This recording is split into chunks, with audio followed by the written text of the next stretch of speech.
Good afternoon and welcome. It's time for another weekly Drag Race Down Under recap. I'm Michael James, and of course, joining me every week for our recaps is the latest eliminated queen from RuPaul's Drag Race Down Under. Now, this week, of course, I am joined by the very, very lovely and voluptuous you today. Look at you, Coco Jumbo. Good afternoon. Aha, I feel like Stifler's mum. You do actually look. That's a better Jennifer Coolidge than Old Mate managed to pull off. Her and I were having a Jennifer Coolidge off when we were back in the workroom. I love that. You won.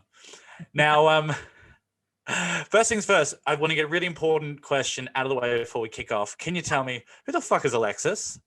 Oh my God.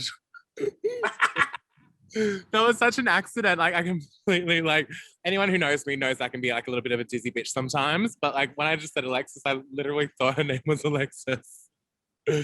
Oops. So that was up there with the end of Arts episode. I'll give you that. So thank you very much for that bit of entertainment at the end there. Now, Coco, look, you had a bit of a pretty rough run on the competition. Now, when it comes to critiques, I mean, you landed in the bottom 3 times. That must have been pretty tough for you. How did you cope with all of that during filming? During filming, I think I was pretty numb about it. Of course I wanted to do better, but just really couldn't get there as well as the other girls could. But I still had fun doing it. Everybody else did, and yeah, can't complain. Well, you still seem really upbeat about it. I mean, you really looked like you were living in the moment on that final lip sync. Were you thinking that this is it? This is my song? No, yeah, I just thought to myself, yep, this is another show. Here we go. That's what I do. Let's have some fun. And with Electra and I, we literally had so much fun on stage, doing the show. I think she was a little bit more competitive, or she must have felt really threatened to throw however many splits and death drops to put in it. But apparently tricks do get you far. Yeah, I mean, I thought I was having flashbacks to Eureka at the finale when we were seeing all those death drops. So hats off for you for not bowing to that pressure. I can't do the splits even if I tried. Good, not a vital skill. You'll get there. It's all good. So, I mean, that was all pretty tough. What was the hardest part about doing the show for you?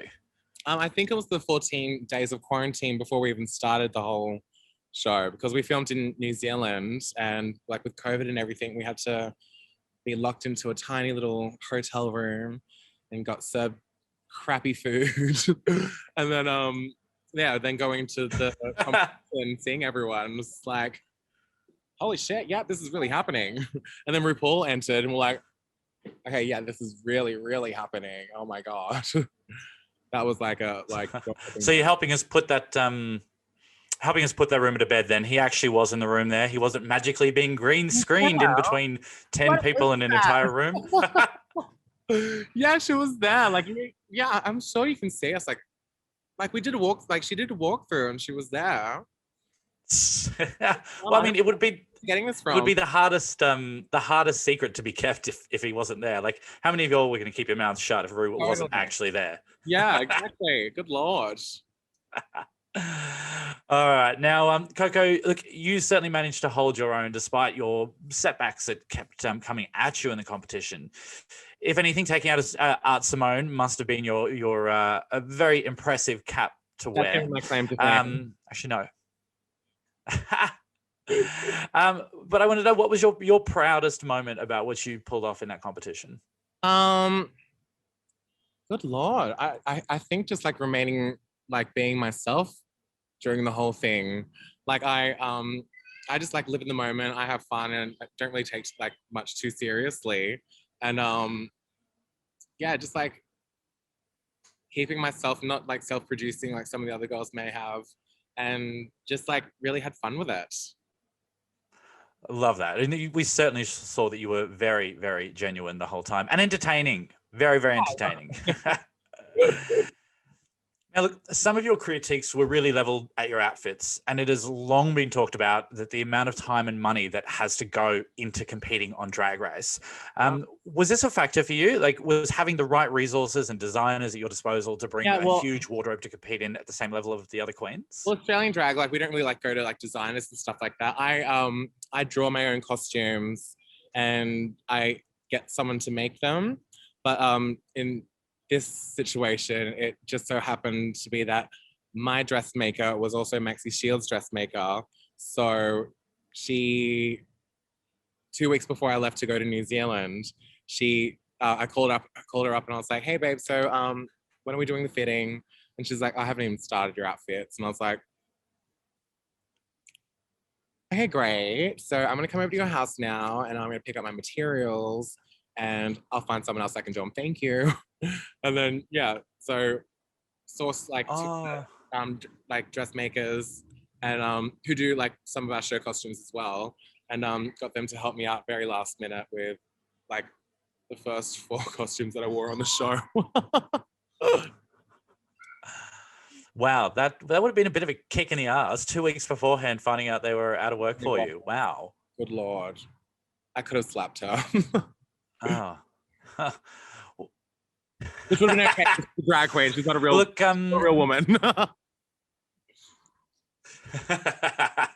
I've never Look, do you think it would have been...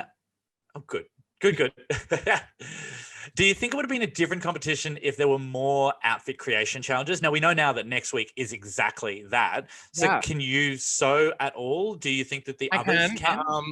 I can sew, but like it's just not like at the level that I need my sewing skills to be.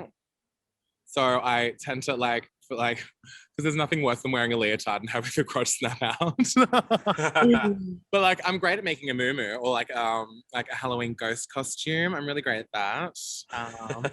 But yeah, it all depends if I have the right pattern. Fair enough. All right, now some of the more serious stuff. Now, Drag Race has been in a constant state of change when it comes to discussions about race and representation. Now, as one of the only 2 people of color on the program, do you think that yourself and JoJo had enough of a chance to be those important voices for people of color on the show? Like, I wouldn't say much, like so much like voices, but like, actually, JoJo was great. She hit the nail on the head.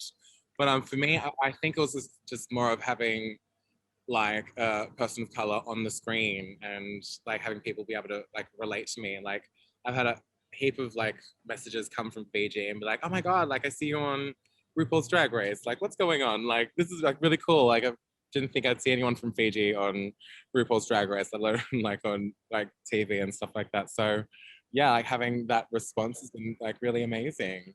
That's fantastic. And that was going to be my next question was, what has the response been from the public? Because we know there's been so many discussions about race, like that dialogue has happened particularly since the season started. And we know that the fans, when it comes to these issues, can be quite toxic online.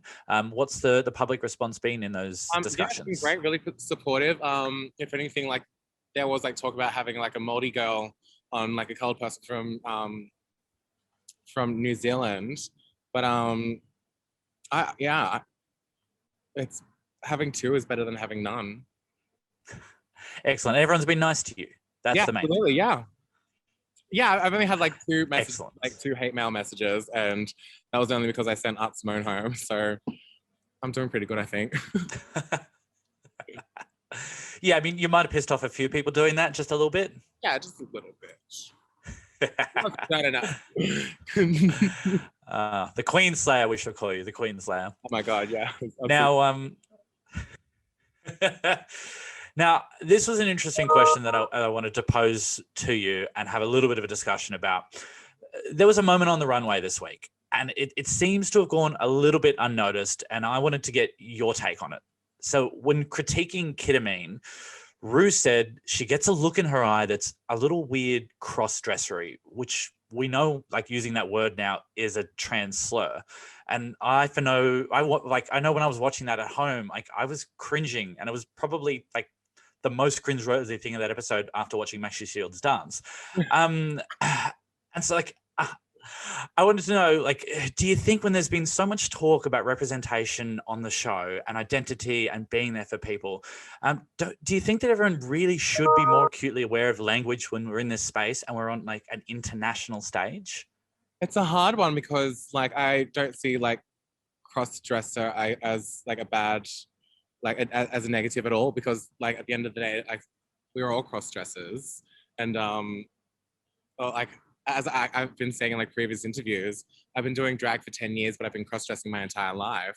But like there is that sort of like look that you do get like when you are feeling like your oats, and yeah, like for RuPaul to point it out, and like Keita wasn't offended, but yeah, I don't think there was any like negativity behind it, so there shouldn't be any negativity fed into it.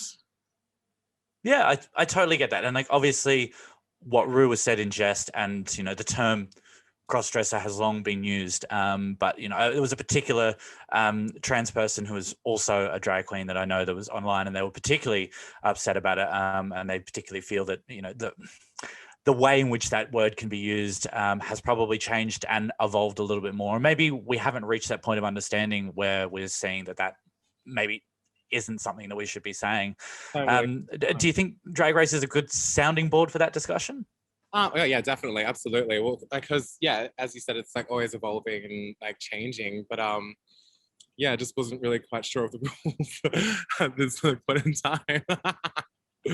But yeah, yeah, the whole conversation needs to be had and needs to be brought up. And if cross-dress is the next word to go, then so be it. Especially weird. Good stuff. And that was, yeah, exactly. The weird part as well. And I mean, like, this is all about that dialogue and us being able to listen and exchange and know that, well, this is the next step. So thank you for being part of that discussion and being part of that voice there as well. And I think it will mean a lot. Now, I've hit you with some heavy stuff. We've talked everything. So let's break it down, get a little bit more fun. I want to know, let's see, what was your favorite look out of everybody so far in the show? I loved Scarlett's under the seasickening outfit, like the Great Barrier Reef, the coral. Oh, yes. Thing. And I loved her goon sack as well, because who doesn't love a goon sack? Yeah, honestly, she's pulling out some looks. She's definitely pulling out the looks. It's incredible. Yes. All right. So, from best to worst, who has had the worst look on the season so far? Isn't it clear? Are we talking about the calamari? Oh God, we don't speak about that. I actually left that in the hotel room as soon as I got home. I was like packing up my shit. I was like, no, they can stay. But it wasn't. That could be going in a museum somewhere now. It probably is going in some drag museum in Auckland. Probably. Too funny. All right, next question. Is et cetera ever not going to be safe? Yeah, well, I wonder. Yeah, she's definitely safe a lot, isn't she? She's just okay. Yeah, she just... Yeah, I mean, I think she's been doing really good, and it's just like safe. But I mean, the safe people can coast to the top. We never know. Exactly. That's very true. And it is early days still. It's only episode 3. So yeah, hopefully she does a little bit better. Yeah, we got some more to go. Okay. All right. Now, the most important question that you have probably been asked 457 times so far today. Who wrote the fucking note? Yeah, I don't know. I don't even know when they find out. When I got evicted, that was the last thing on my mind, and completely forgot about it ever since. I saw the episode on Saturday. Yeah. None of the girls have tweeted you yet? No, not yet. I only just got on Twitter. I'm still working out how to use it. Just type things that will piss people off and press send. You'll be right. We love a troll. Who doesn't? All right, Coco, you have been an absolute delight. We have not seen near enough of you on the show. So tell us, what's next? Where are we going to see you next? What are you doing? What's happening? It was just announced that we're going on tour in September around Australia. And then in October, we'll be going around New Zealand. But yeah, I'm really looking forward to it. I think that you can... Yes, I saw the announcement.